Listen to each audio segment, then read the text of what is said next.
धनबाद में food safety विभाग ने शुक्रवार को मिमको मोड़ स्थित कार्निवल रेस्टोरेंट पर छापा मारा है और इस दौरान टीम ने बिना लाइसेंस के संचालित हो रहे रेस्टोरेंट को सील कर दिया। साथ ही मौके से हुक्का और चिलम भी जब्त की है। वहीं विभाग के कर्मी के साथ रेस्टोरेंट के मैनेजर समेत अन्य कर्मचारियों ने दुर्व्यवहार किया और उनसे हुक्का और चिलम को छीनकर गायब कर लिया।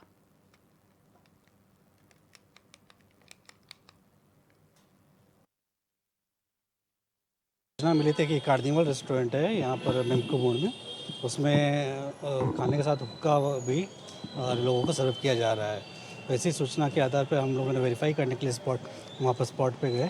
वहाँ पर देखा कि ये रेस्टोरेंट बिना फूड लाइसेंस का संचालित हो रहा है। 2023 में ही 24/3/2023 को इसका फूड लाइसेंस एक्सपायर हो चुका है और बिना फूड लाइसेंस का कोई भी खाद्य फूड से रिलेटेड कारोबार नहीं कर सकता।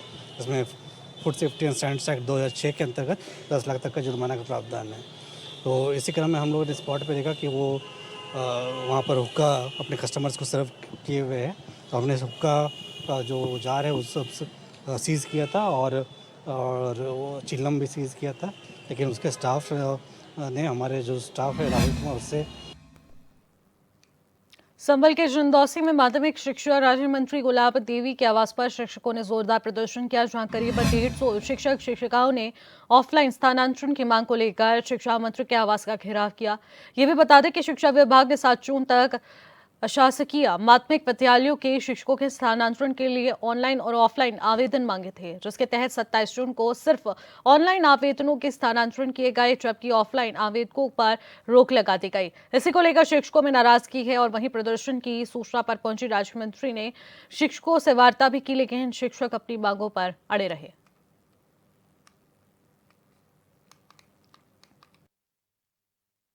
मेरा नाम राकेश कुमार तिवारी। समस्या यह है श्रीमान कि शासन द्वारा 7 जून को एक शासनादेश निर्गत किया जाता है और शासनादेश का मतलब वो होता है कि शासन में मंत्री महोदय होते हैं और प्रशासन में अधिकारी, दोनों के मिली जुली कार्रवाई होती है और जिससे जो भी कार्य या पत्र रूप जारी किया जाता है उसे शासनादेश कहते हैं। उस शासनादेश के तहत माध्यमिक एडेड विद्यालयों के लिए स्थानांतरण के लिए ऑनलाइन और ऑफलाइन दोनों का आदेश निर्गत किया गया और दोनों के ऊपर तमाम प्रदेश के शिक्षक अपने अपने आवेदन किए। ऑनलाइन और ऑफलाइन का दोनों के जो समय सीमा निर्धारित की गई थी 27 जून, कि अगले सत्र से ऑनलाइन ट्रांसफर ही होंगे, ऑफलाइन नहीं होंगे। इस सत्र के लिए हमारे पास ऐसा कोई भी आदेश नहीं था। हर बार जैसे ऑफलाइन फाइलें आगे बढ़ाई जाती थी वैसे ही बढ़ाई जा रही थी। हम सभी ने ऑफलाइन फाइल जमा की और उसके बाद अचानक से 7 तारीख को एक शासनादेश आ जाता है कि आज तक की जितनी ऑफलाइन फाइल हैं वो मंत्री जी के अनुमोदन के बाद मान्य होंगी। उसके अलावा आगे जो भी अप्लाई करना चाहता है वो ऑनलाइन करे। बट हमने बड़ी ही मशक्कत से बहुत मुश्किल से फाइल्स आगे बढ़ाई थी, जिसकी वजह से अब हमारे पास ऑनलाइन के लिए जाने का ऑप्शन नहीं था। दूसरी चीज़ है, ऑनलाइन में हमारे जिले में कोई विद्यालय भी नहीं था। इसी खबर पर ज्यादा जानकारी के साथ हमारे संवाददाता सतीश सिंह हमारे साथ सीधे फोन लाइन के जरिए जुड़ रहे हैं। सतीश, शिक्षा राज्य मंत्री गुलाब देवी के घर का घेराव किया, शिक्षकों ने तमाम अपनी मांगे रखी है, आखिरकार वो अपनी मांगों पर अभी भी अड़ग है। हालांकि राज्य मंत्री ने उनसे मुलाकात भी की है, उन्हें आश्वासन भी दिया। आखिरकार किन बातों को लेकर यह असमंजस की स्थिति बरकरार है?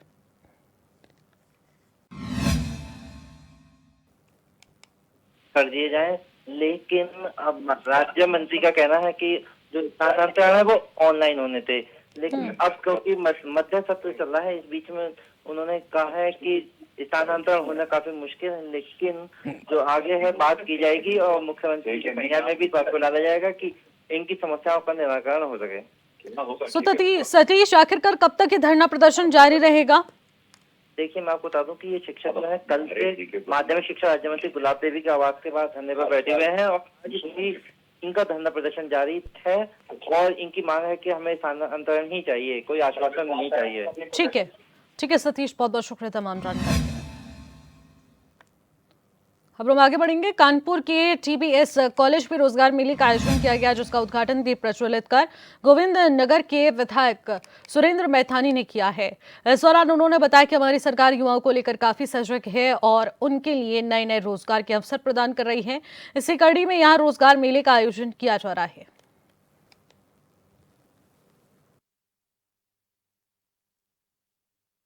हाँ, मैं धन्यवाद दूंगा उत्तर प्रदेश के माननीय मुख्यमंत्री योगी आदित्यनाथ जी को और अपने डीबीएस कॉलेज को, जहां का मैं छात्र रहा हूं।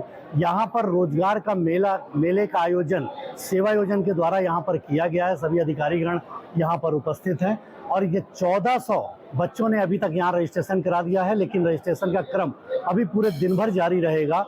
और यहाँ पर जो कंपनियाँ आई हैं, लगभग 1600 कंपनियाँ आई हैं, जिसमें 800 के लगभग लोगों को यहाँ नौकरी प्राप्त होनी है। बच्चों में बड़ा उत्साह देखने को मिल रहा है और एक भी पैसा, एक कप चाय बच्चों की खर्च नहीं हो रही है। जो भी बच्चे आ रहे हैं अपना रजिस्ट्रेशन करा रहे हैं।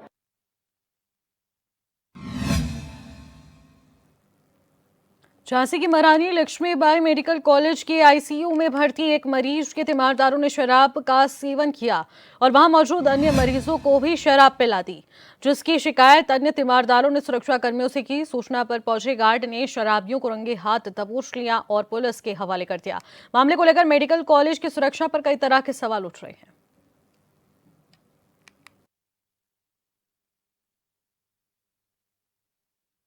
रोड पे इसका एक्सीडेंट हो गया था, तो इसको लेके इसके साथ के तीमारदार इसको लेके आए, तो उसको स्थिति को देखते हुए उसे आईसीयू में शिफ्ट किया गया, आईसीयू में भर्ती किया गया। लेकिन थोड़ी देर बाद ये देखा कि इसके साथ के जो 2 तीमारदार हैं, ये खुद शराब पी रहे थे वहाँ पे और अपने मरीज को भी शराब पिला रहे थे। जब पूछताछ की और पता किया तो मालूम पड़ा कि वो अपने साथ में शराब लिए हुए भी थे और रखी हुई थी उनके पास शराब थी, गुटखे वगैरह के पैकेट और बीड़ी वगैरह सब थे। और जब उनसे मना किया गया तो उनका कहना था यहाँ तो सब ये करते हैं तो हम भी करेंगे, ये स्थिति थी। और तीनों लोग नशे में हैं। ऐसी इसमें पुलिस को सूचना दे दी गई है, इन दोनों जो इसके तीमारदार उनके बारे में। बाकी मरीज का इलाज के लिए उसको हुआ है।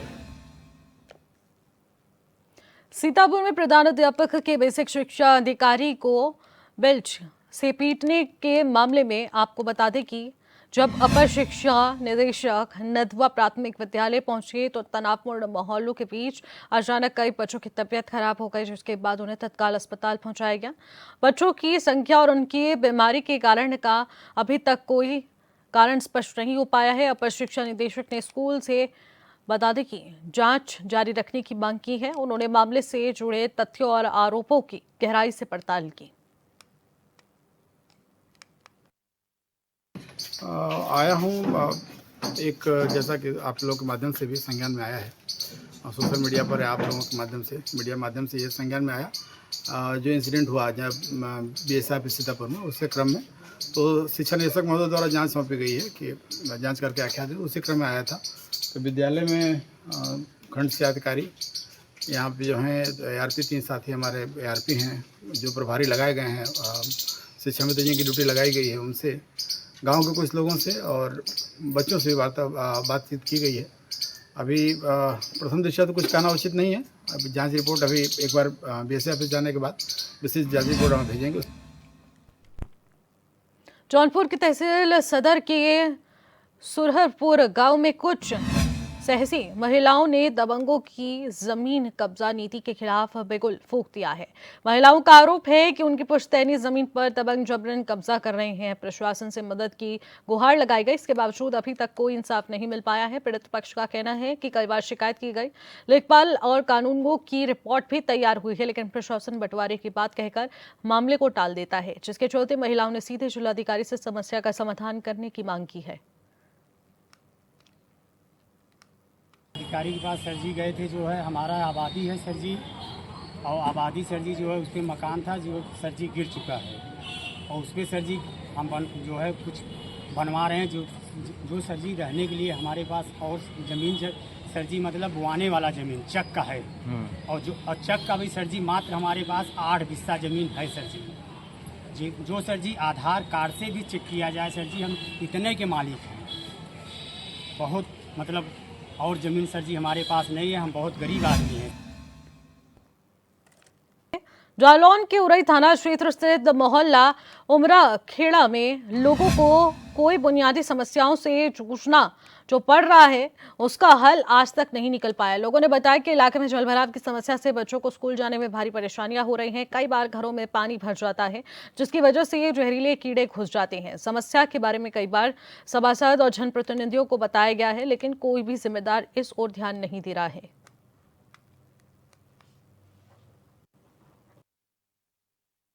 जो पानी भरा है सभासद नो जाते हैं तो सभासद बोलते हैं हमारे वार्ड नंबर में नहीं है, और 1 नंबर वाले में जाते हुए 2 नंबर में है, तो बताओ कहीं हल नहीं होती है बात। अच्छा, यहाँ इसकी शिकायत कही बड़े अधिकारी के पास कही है? हाँ, विजय चौधरी नो गए और का नाम गौरी शंकर नो भी गए हैं। क्या कहा? वे जो कहा था क्या हो जाएगा और कोई आता नहीं है। यहाँ पर जो समस्याएं हो रही हैं, जो यहाँ के वोट बैंक है वो वार्ड नंबर 2 के बने हुए हैं, लेकिन यहाँ पे जो समस्याएं हैं तो इनको देखते हुए ये लोग हमारे पास पहुंचे तो हमने कहा ठीक है, जो आपकी समस्याएं हैं उनको थोड़ी बहुत जो निस्तारण हो पाएगा वो अपना प्रयास करेंगे, अध्यक्ष जी के पास पहुंचाएंगे और जल्द से जल्द निस्तारण कुछ ना कुछ जो हो सकेगा वो करवाएंगे। अभी तक क्या प्रयास किए गए आपके द्वारा? जी, अभी तक इन महिलाओं को एप्लीकेशन लिखवा के अध्यक्ष जी के पास पहुंचाया गया, तो उन्होंने अध्यक्ष एसआई साहब को भेजा, दिखवाया उनके पास, तो उन्होंने आश्वासन दिया कि जल्द से जल्द आपकी समस्या का समाधान होगा। कब से है ये समस्या?